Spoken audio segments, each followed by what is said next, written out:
Hello, xin chào cả nhà BTTV, BịO TtylN TV. Xin được nồng nhiệt chào đón toàn thể quý vị chị và các bạn dành chút thời gian xem video trực tiếp của mình nhé. Thì chia sẻ với các bạn hôm nay về Khánh Hòa, về Ninh Hòa, Giao Bò đây các bạn. Thì bây giờ đang ở trên điệu cá đây. Thì phong cảnh hữu tình, mặc dù thời tiết nó hơi xấu các bạn. Trời đang mưa và quay cái thấy cảnh đẹp quá nên là view quay cho quý vị chị và các bạn xem điều cá. Thì điều cá thì ngày xưa cứ đi lên đi xuống thì đường đời là chính, nhưng mà giờ nó có cái hầm rồi nhưng mà chợ bò thì không có được vào hầm nên là lên đèo phải lên đèo và quay video cho các bạn xem luôn đây.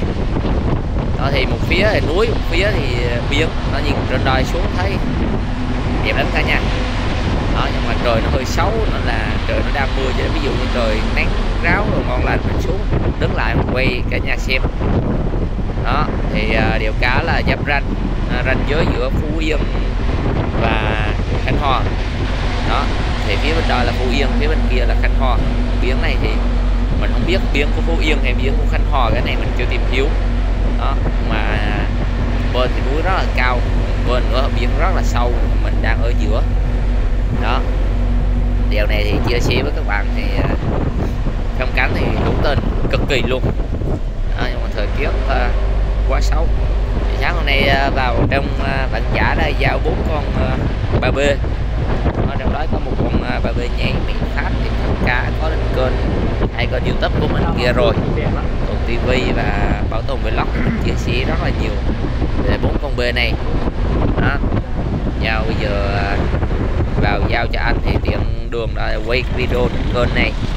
Thì chia sẻ với cả nhà, kênh này là kênh mới nên là cả nhà nếu mà xem được cái video này thì đăng ký kênh ủng hộ mình, giúp mình có thêm động lực chia sẻ nhiều video hơn nữa, ghi lại cuộc sống hàng ngày, ghi lại toàn cảnh giao bò, rồi chia sẻ những điều hay, chia sẻ những địa điểm đẹp mà mình đi tới mình quay được.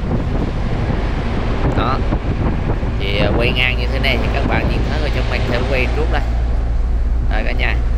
Thì đang xuống đèo, đang đổ dốc, đường cua rất là nhiều và trời mưa cả nhà thấy không, đường rất là ướt. Đây là mình quay bằng chiếc GoPro Hero 9, nó mới chống rung được như thế này, chứ chạy kiểu này nó sốc đùng như thế này mà quay bằng cái điện thoại thì thôi, có tay cả nhà chắc xem cũng được video đâu. Đó thấy đẹp không cả nhà. Đó thì quay phía bên kia là cái đường đó, từ đó mình nhìn qua bên kia cũng là cái đường đèo đó, cứ giữa con núi như vậy.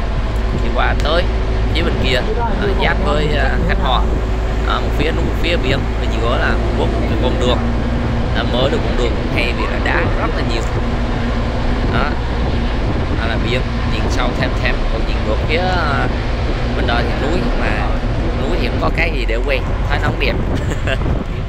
Đó rồi, nói chung là chia sẻ với cả nhà bao nhiêu đó, cả nhà xem hết cái đoạn đường đèo mình đi thử nó như thế nào đó, đăng ký kênh ủng hộ mình quay những video tiếp theo với cả nhà.